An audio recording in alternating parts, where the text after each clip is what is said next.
Hello traders, welcome to Alpha Trade Academy. This is Dhruvajyoti. तो चलिए आज हम देखते हैं कि कौन सा सीक्रेट फॉर्मूलाज, चाहे आप बोले या फिर सक्सेसफुल सक्सेस मंत्रास, जो भी है एक ट्रेडर हमको बनाएगा या फिर हमको एक सक्सेसफुल ट्रेडर बनने के लिए हमारे अंदर क्या क्या खूबी चाहिए। ठीक है, तो आज हम इसी पर ही पूरा डिस्कशन करेंगे कि कैसे स्टॉक मार्केट में एक सक्सेसफुल ट्रेडर बने। तो वीडियो को पूरा एंड तक देखिए ताकि आपसे कोई भी पॉइंट ना छूटे, क्योंकि एक एक पॉइंट बहुत इंपॉर्टेंट है। मैं अपने एक्सपीरियंस के बेसिस पे बोलूंगा, बाकी जो मैंने लोगों के साथ इंटरेक्शन किया है तो उनका क्या दिक्कत रहता है, क्यों लोग सक्सेसफुल नहीं बन पाते, ये सभी चीजें इधर पे डिस्कशन करेंगे। तो प्लीज मेरा रिक्वेस्ट है सभी से वीडियो को एंड तक देखिए ताकि आपसे कोई भी पॉइंट ना छूटे। तो चलिए अब हम सबसे पहले जो टॉपिक आता है एक सक्सेसफुल ट्रेडर बनने के लिए नॉलेज, तो हम उसके ऊपर डिस्कशन करते हैं। तो अब हम देखते हैं कि स्टॉक मार्केट में एज अ ट्रेडर हमको क्या नॉलेज चाहिए। नॉलेज किस तरीके का नॉलेज चाहिए, कि हमको बुकिश जो हमने छोटे से स्कूल में या फिर कॉलेज में पढ़ा हुआ है वैसा नॉलेज, या फिर हमको कोई प्रोफेशनल नॉलेज, कैसा नॉलेज। देखिए एक ट्रेडर बनने के लिए सबसे इंपॉर्टेंट चीज क्या होता है एक ट्रेडर का, जिससे वो ट्रेड करता है, एनालाइज करता है, वो है टेक्निकल एनालिसिस। ठीक है, technical analysis is a main tool of knowledge, जिससे एक ट्रेडर अपने ट्रेड्स को एनालाइज करता है, स्टॉक्स को एनालाइज करता है कि आगे क्या होगा, ये सब चीजें। तो हमको टेक्निकल एनालिसिस पे एकदम से मास्टरी करना पड़ेगा। अगर हमको टेक्निकल एनालिसिस सही से आता नहीं है, so that is a very huge drawback of you being a trader. हमको एकदम से बढ़िया से टेक्निकल एनालिसिस आना चाहिए। अब अगर टेक्निकल एनालिसिस के अंदर हम थोड़ा जाए, तो टेक्निकल एनालिसिस देखिए दो हिस्सों में बांटा हुआ है। दो टाइप से टेक्निकल एनालिसिस हम कर सकते हैं। कैसे कैसे करके, एक हो गया प्राइस एक्शन के बेसिस पे। प्राइस एक्शन का मतलब कैसा, प्राइस एक्शन का मतलब जो है हम रॉ प्राइस के ऊपर फोकस कर रहे हैं, हम और कुछ नहीं देखेंगे, बस प्राइस कहाँ जा रहा है, कैसे करके प्राइस रिएक्ट कर रहा है, ये सब चीजों के ऊपर हमारा फोकस रहता है। अब दूसरा चीज क्या आता है, इंडिकेटर्स। इंडिकेटर्स मतलब कुछ हमारे चार्ट्स पे जो हमारे ब्रोकर्स या फिर हम जो चार्टिंग सॉफ्टवेयर यूज करते हैं या फिर एप्स यूज करते हैं, उसके अंदर कुछ ऐसे इंडिकेटर्स होते हैं जो बोलता है कि आगे प्राइस का क्या होने वाला है। ठीक है, तो अब इन दोनों के बीच में देखिए डिफरेंस क्या है। दोनों के बीच में डिफरेंस क्या है, हमारा कुछ पैरामीटर से रहेगा। ठीक है, पहला है डिसीजन। अगर हम डिसीजन के अनुसार देखें तो डिसीजन किसका होता है, प्राइस एक्शन के अंदर डिसीजन किसका है और इंडिकेटर के अंदर डिसीजन किसका है। अगर हम प्राइस एक्शन के अंदर देखें ना, तो जो ट्रेडर है it is his own decision.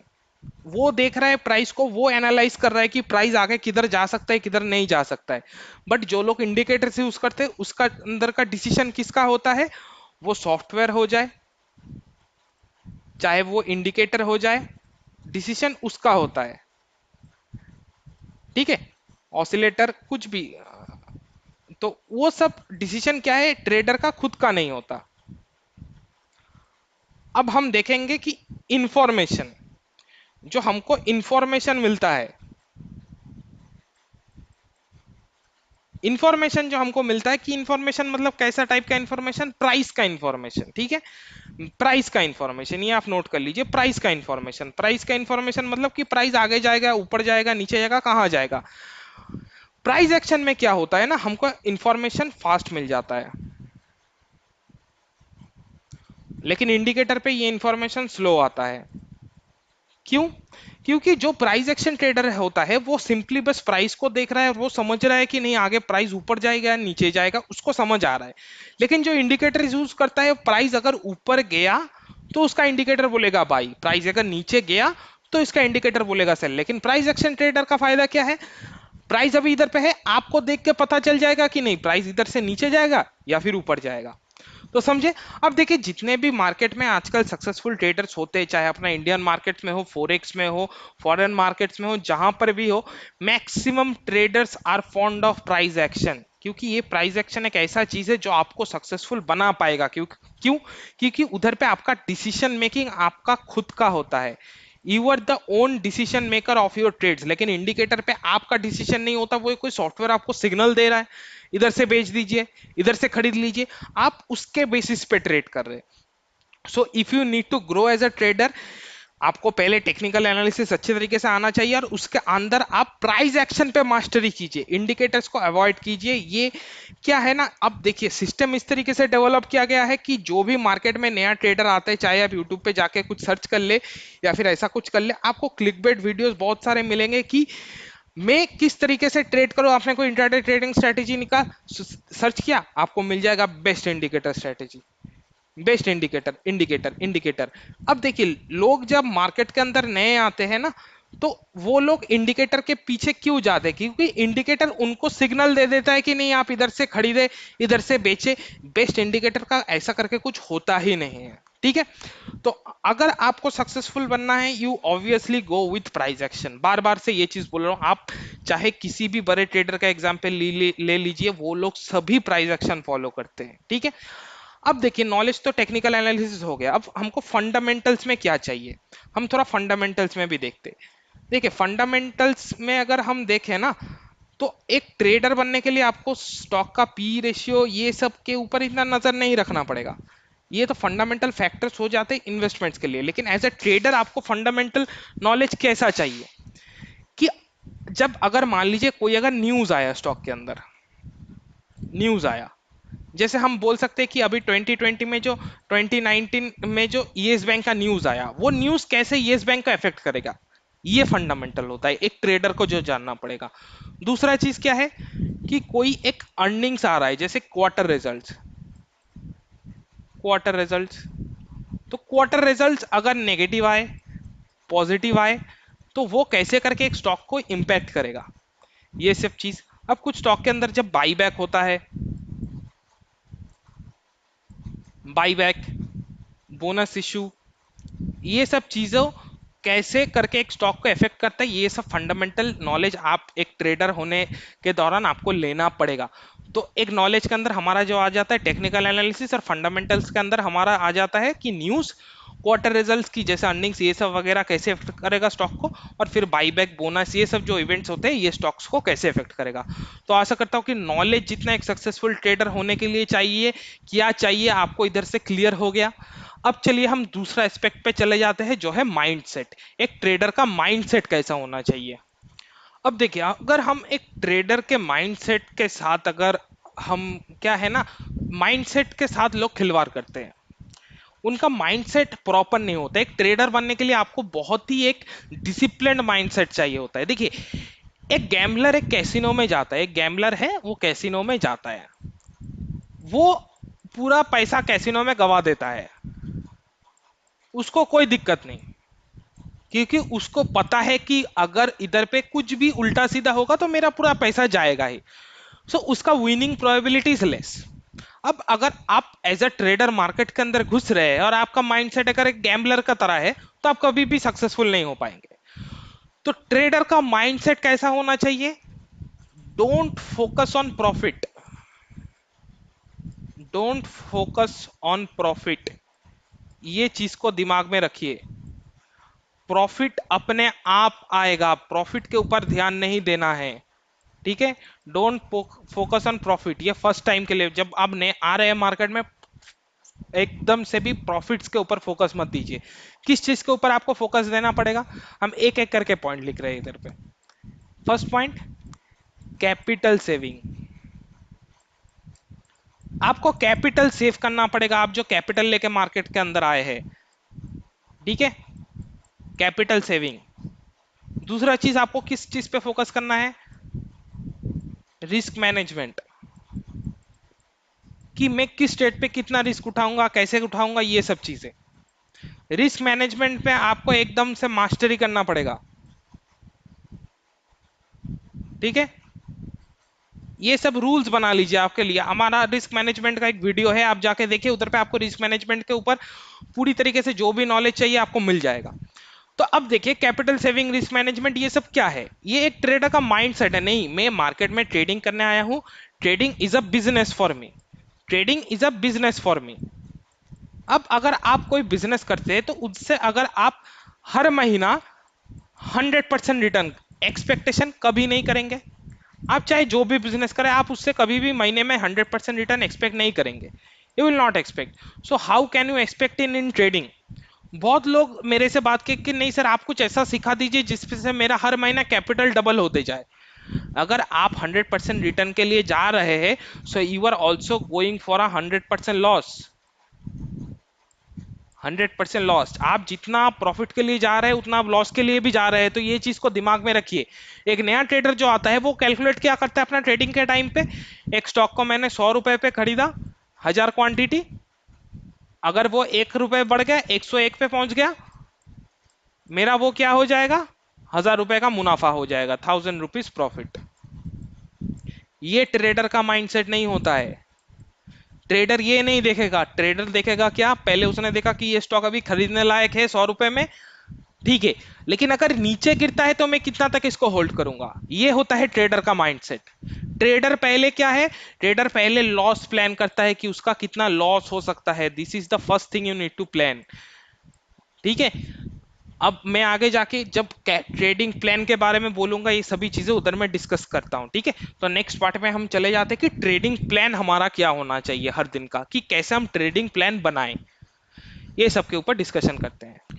तो चलिए अब हम देखते हैं कि हमारा ट्रेडिंग प्लान क्या होना चाहिए।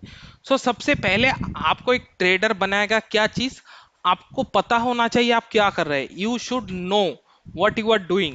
अगर आपको पता नहीं कि आप क्या कर रहे हैं तो उसका वो जो मतलब लक बाई चांस प्रॉफिट होता है ना, ये प्रॉफिट आपका रहने वाला नहीं है। आपने मान लिया कि अभी प्राइस ऊपर गया है, अचानक से आपने सेल कर दिया और आपको प्रॉफिट मिल गया, फिर आपने गलती से सेल कर दिया आपको प्रॉफिट मिल गया, ये ट्रेडर का क्वालिटी नहीं होता है, ये ट्रेडिंग प्लान नहीं है। एक ट्रेडिंग प्लान किस तरीके से बनाए, देखिए आपको जो भी आप स्टॉक के अंदर, हम स्टॉक का बोल रहे हैं अभी, ठीक है। तो अगर आप एक स्टॉक देखते हैं और अगर आपके पास क्या क्या चीजें होना चाहिए, फर्स्ट इज एंट्री,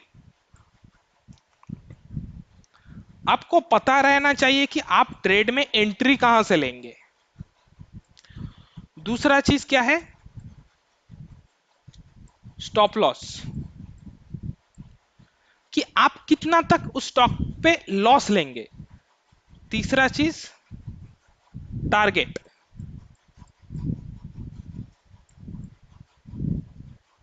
कि हम कितना प्रॉफिट तक जाएंगे। और चौथा चीज एग्जिट प्लान, कि अगर हमारे हिसाब से गया नहीं so should we always wait for our stop loss, नहीं, हमको एक एग्जिट प्लान भी बना के रखना है कि नहीं अगर ये हमारे सेटअप के अगेंस्ट में चला गया तो हमको क्या करना है, या फिर हमारे स्ट्रेटेजी के अगेंस्ट में चला गया तो हमको क्या करना है। ये चार चीजें बहुत इंपॉर्टेंट है जो आपको एक ट्रेडर बनने में हेल्प करेगा। आपको हर एक ट्रेड के पहले आपका ये चार चीजें पता होना चाहिए। You should know your entry point, you should know your stop loss point, you should know your target point, and you should always have exit plans, कि अगर मेरा ट्रेड गलत हो गया तो किस तरीके से हम उसको एग्जिट करें।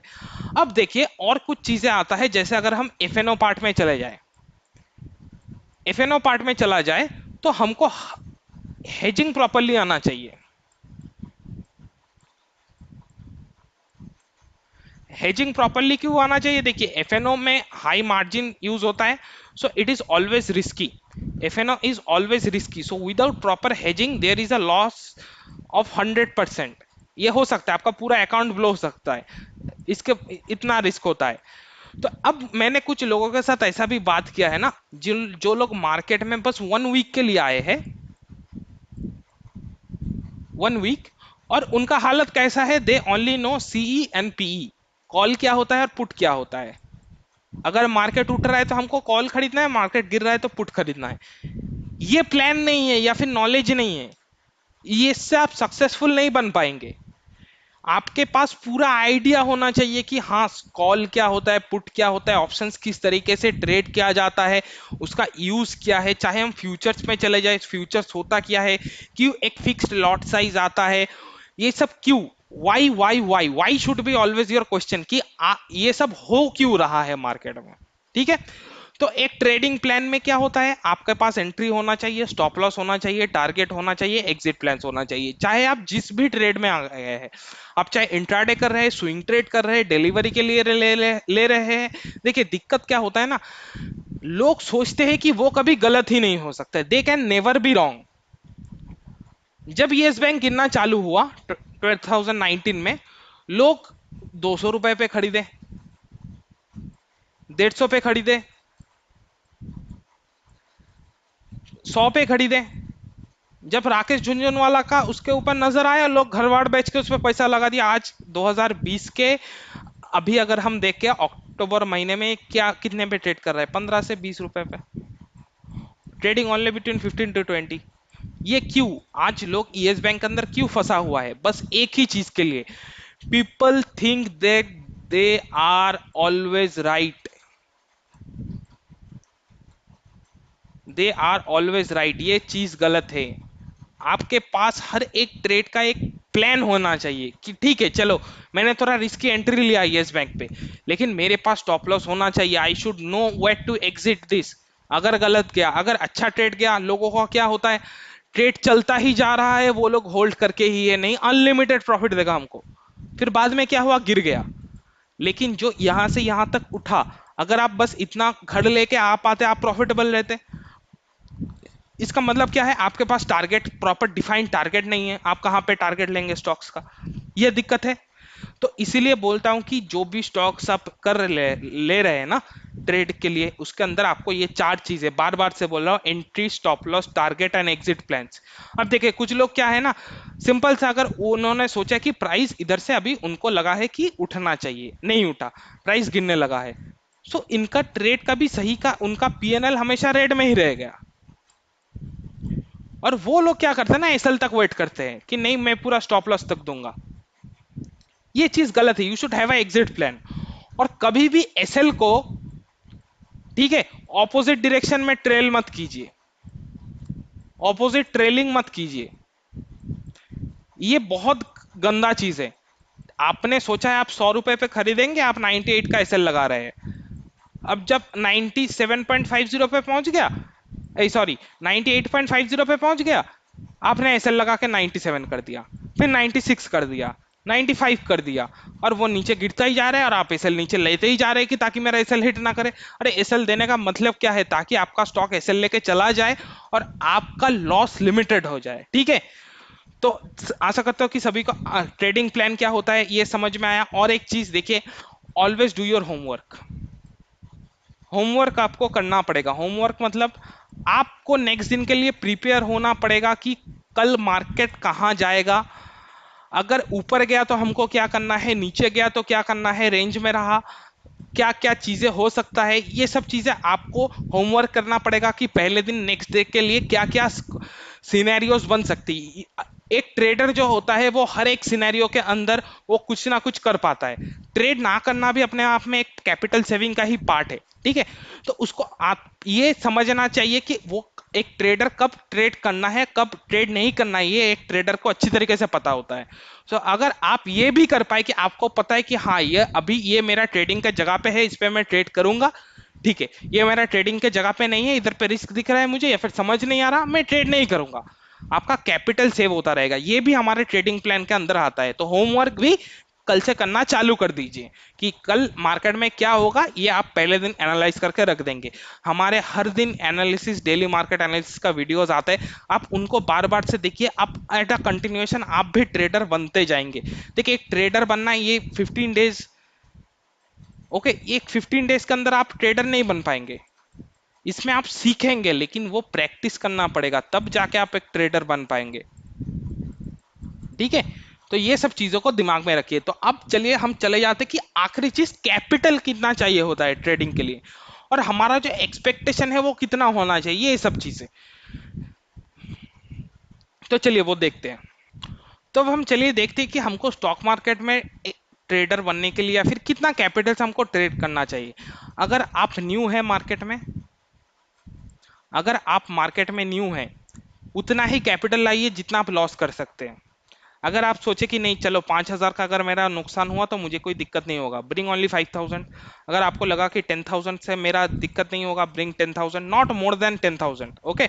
10,000 से ज्यादा अगर आप न्यू है स्टॉक मार्केट में मत लीजिए।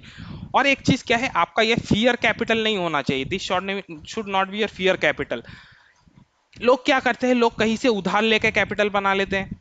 पहले क्या हुआ, वो लोग 10,000 रुपए लेके आए मार्केट में, लॉस किया, अब वो 10,000 को रिकवर करने के लिए क्या हुआ, 20,000 लेके आए, वो भी लॉस किया।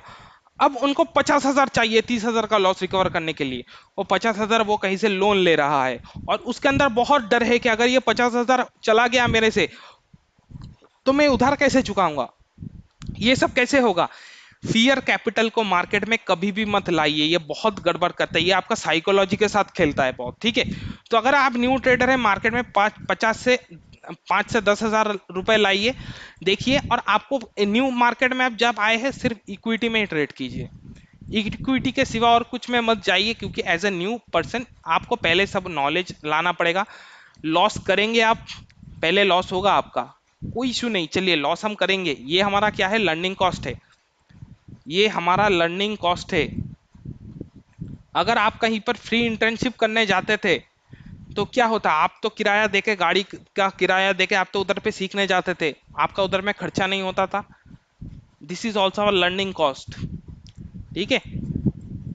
तो ये सब चीजों को दिमाग में रखिए। अगर देखिए, अगर आप ये अब फिर हम चले जाते कि आपको एफएनओ में ट्रेड करने के लिए कितना कैपिटल चाहिए। देखिए, अगर आप ऑप्शन बायर है, ऑप्शन बायर है, आप ऑप्शन बाई करने के लिए 10,000 से 1 लाख तक कैपिटल यूज कीजिए, इससे ज्यादा का ऑप्शन बाइंग में मत कीजिए, क्योंकि ऑप्शन बाइंग में लॉसेस बहुत ज्यादा होता है, और option buying is always not a successful thing. Option buying में 10 से 1 लाख रुपए लीजिए, एफएनओ में चले जाते हैं। अगर हम फ्यूचर्स में गए, फ्यूचर्स में you should have a minimum capital of 2.5 lakhs to 5 lakhs, 2.5 lakhs से लेके 5 lakhs का कैपिटल लेके आप फ्यूचर्स पे ट्रेड कीजिए। ये फ्यूचर्स आपका एमसीएक्स भी इंक्लूडेड है इसके अंदर, ठीक है। और अगर हम ऑप्शन सेलिंग में चले जाते हैं, ऑप्शन सेलिंग, तो इंट्राडे के लिए आपका 2 lakhs capital is good, intraday के लिए आपका 2 lakhs capital is okay, you can start with it. लेकिन अगर आप डिलीवरी कर रहे हैं, ठीक है, डिलीवरी कर रहे हैं ऑप्शन सेल का, तो आपके पास मिनिमम 10 lakhs का कैपिटल होना चाहिए, क्योंकि इधर में प्रॉपर हेजिंग वगैरह बहुत सारी चीजें हैं, जिसको पता नहीं उसको पता नहीं, लेकिन जिसको पता है कि कैसे किया जाता है कैलेंडर ट्रेड्स, ये सब पता है, उनको पता रहेगा कि हाँ क्यों ये ऑप्शन सेलिंग के लिए मैंने 10 लाख रुपए बोला। और अगर आप इक्विटी में करना चाहते हैं, you can do with any capital,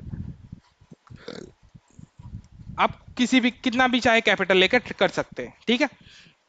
और रिटर्न मार्केट से कितना एक्सपेक्ट करें।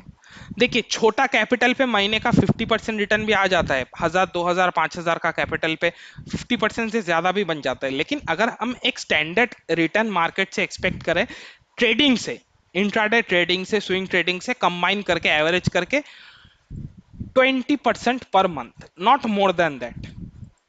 इससे अगर आप इससे ज्यादा जा रहे हैं, इससे अगर ज्यादा के लिए जा रहे हैं, तो आपका क्या होगा ना, आपका रिस्क एक्सपोजर बहुत ज्यादा हो जाएगा। आपका रिस्क एक्सपोजर देखिए, अगर आप 20% पर मंथ प्रॉफिट के लिए जा रहे हैं, आप लॉस भी करेंगे तो 20% ही करेंगे। लेकिन अगर आप 50% मंथली के लिए जा रहे हैं, तो आपका लॉस भी 50% हो सकता है। और ऑप्शन सेलिंग में तो आप महीने का 5 से 10% रखिए, इससे ज्यादा का नहीं, ज्यादा का नहीं, 5 से 10% मैक्सिमम, ठीक है। अगर आप डिलीवरी करते हैं, इंट्राडे जो करते हैं, जो लोग एक्सपायरी पे ट्रेड करते हैं, इन लोगों का रिटर्न थोड़ा ज्यादा निकल के आता है। सो आशा करता हूं कि सभी लोगों को समझ में आया होगा। अब मैं एक छोटा सा रैप अप करने वाला हूं कि आप लोगों को कैसे करके मतलब कैसे करके आपको ट्रेड करना चाहिए, ठीक है। तो ये एक पूरा रैप अप रहेगा पूरा वीडियो का, ठीक है। तो हमको पहले पता क्या होना चाहिए, व्हाट शुड आई ट्रेड, हम ट्रेड क्या करेंगे, व्हाट शुड आई ट्रेड, कौन सा शेयर है कि हम ट्रेड करने वाले हैं, ये आपको पता होना चाहिए। कब, पिछले दिन पता होना चाहिए कि कल मार्केट खुलते मैं किसके ऊपर दाव लगाऊंगा, ठीक है। आप एक वॉच लिस्ट प्रिपेयर कीजिए, वॉच लिस्ट प्रिपेयर कीजिए जिसपे आप हर दिन 4 करके स्टॉक्स ढूंढिए। आप लोग हमारा डेली एनालिसिस वीडियो फॉलो कर सकते हैं, जिसमें हम 4 स्टॉक्स बोल देते हैं नेक्स्ट दिन के लिए जो परफॉर्म कर सकता है, ठीक है। पहला हो गया व्हाट शुड आई ट्रेड, दूसरा हो गया how should I trade. How के अंदर क्या आएगा कि आप उस पे बाई लेने वाले हैं, सेल लेने वाले हैं, क्या करने वाले हैं, ये हो गया कि ये कौन से दिशा में जाएगा, उसके हिसाब से how should I trade it. तीसरा क्या है, आपके पास माइंड एक ट्रेडिंग प्लान होना चाहिए कि मेरा कहां पे एंट्री होगा, कहां पे एसएल होगा, ये सब कुछ, ठीक है। चौथा चीज क्या हो गया, रिस्क मैनेजमेंट, कि हम कितना क्वांटिटी लेंगे, ये सब के ऊपर कितना हम एसएल लगा के उसके हिसाब से कितना क्वांटिटी लेंगे, दिन में कितना ट्रेड्स करेंगे। ओवर ट्रेडिंग मत कीजिए, दिन में 2-3 तो ट्रेड कर लिया आपने, बहुत है, उससे ज्यादा का ट्रेड के लिए हमको जाना नहीं है। लोग क्या करते हैं, दिन में 15-20 तो ट्रेड करते हैं, उनका जो एक ट्रेड का प्रॉफिट होता है 10 स्टॉक में उसका लॉस देके वो पूरा दिन का प्रॉफिट वो गायब कर देता है। तो चौथा चीज आता है रिस्क मैनेजमेंट, आपको करना पड़ेगा। ठीक है, तो यही सब चीजें आपको आगे जाके एक ट्रेडर बनाने वाला है, इनके ऊपर आप फोकस रखिए, आप भी एक ट्रेडर बन पाएंगे। देखिए, टेक्निकल एनालिसिस हर एक लोगों का अलग अलग टाइप से होता है, बहुत लोग बहुत सारे अप्रोच रखते हैं एनालिसिस के अंदर, लेकिन अल्टीमेटली उन सबको कंबाइन करके कैसे आप एक ट्रेडर बनेंगे, ये सब चीजें इसी से ही पता चलेगा आपको। ये वीडियो के अंदर मैंने जो पॉइंट्स बोला है, अगर आप सभी चीजों को कंबाइन करते हैं आपके अंदर, तभी जाकर अगर आप एक सक्सेसफुल ट्रेडर बन पाएंगे। और एक इंपॉर्टेंट चीज, ट्रेडिंग जर्नल मेंटेन कीजिए। ट्रेडिंग जर्नल कि आप किस चीज पे ट्रेड लगा रहे हैं, कैसा गया आपका ट्रेड, अगर गलत गया तो क्यों गया, सही गया मेरा trade, okay I have done it right, लेकिन अगर गलत जाता है तो क्यों, गलती क्यों हुआ, कहां पर हमारा एनालिसिस गलत हुआ था, ये सब चीजें आप लिखिए ट्रेडिंग जर्नल पे। और देखिए कि आप नेक्स्ट बार भी क्या वो सेम गलतियां दोहरा रहे हैं। ठीक है, ये सभी चीजें आपको एक ट्रेडर बनाएगा। Remember this thing, there is no shortcut, कोई शॉर्टकट नहीं है एक ट्रेडर बनने का। अगर आप ये वीडियो देख रहे हैं और आपका अगर सोच होगा कि नहीं ये ट्रेडर बनने का शॉर्टकट है, यू आर रॉन्ग। आशा करता हूँ कि ये तो अभी तक आप लोगों को पता चल ही गया होगा, मैंने जितने भी पॉइंट्स डिस्कस किया है।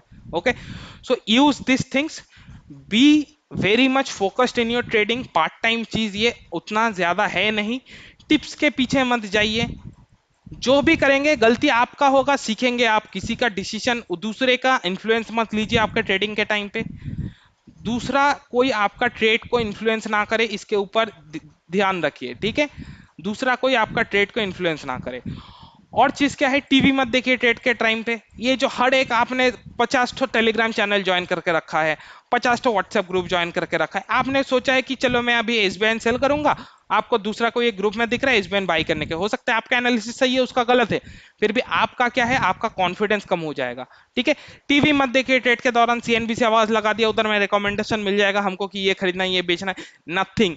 You are going to be a successful trader if your decisions are your own, उसके सिवा आप एक सक्सेसफुल ट्रेडर बन नहीं पाएंगे। आशा करता हूं कि सभी को वीडियो अच्छा लगा है, अगर आपको वीडियो अच्छा लगा है तो वीडियो को जरूर लाइक कर दीजिए, चैनल को सब्सक्राइब कर लीजिए, और जितने भी लोग स्टॉक मार्केट में इंटरेस्ट रखते हैं उनके साथ भी शेयर कीजिए, आपका टेलीग्राम ग्रुप हो जाए चाहे व्हाट्सएप ग्रुप हो जाए, उधर पे भी आप लोग ये वीडियो शेयर कीजिए। ये एक अवेयरनेस वीडियो है ताकि लोग समझ पाए कि उनके अंदर क्या क्या क्वालिटीज होना चाहिए एक सक्सेसफुल ट्रेडर बनने के लिए। और अगर आपको लग रहा है कि हाँ मुझे कुछ ऐसा नया मिला है इस वीडियो से जो मुझे अपने अंदर कल्टीवेट करना है, तो वो पॉइंट को आप लोग जरूर कमेंट करके बोलिए कि वीडियो में कि आपको क्या लगा इस वीडियो में, ऐसा क्या मैंने खास चीज बोला है कि जो आपके अंदर नहीं है और आपको लग रहा है कि उसको आपको डेवलप करना चाहिए। अगर आपको दिक्कत आ रहा है कि वो क्वालिटी अपने अंदर आपको कैसे डेवलप करना है, तो जरूर कमेंट करके बोलिए, मैं आप लोगों को हेल्प करूंगा कि आप लोग भी कैसे करके वो चीज कर पाए अपने अंदर, ताकि आप भी एक सक्सेसफुल ट्रेडर बन पाए। तो चलिए वीडियो को इधर एंड करते हैं, फिर एक नेक्स्ट वीडियो में हम फिर से मिलेंगे। Bye bye.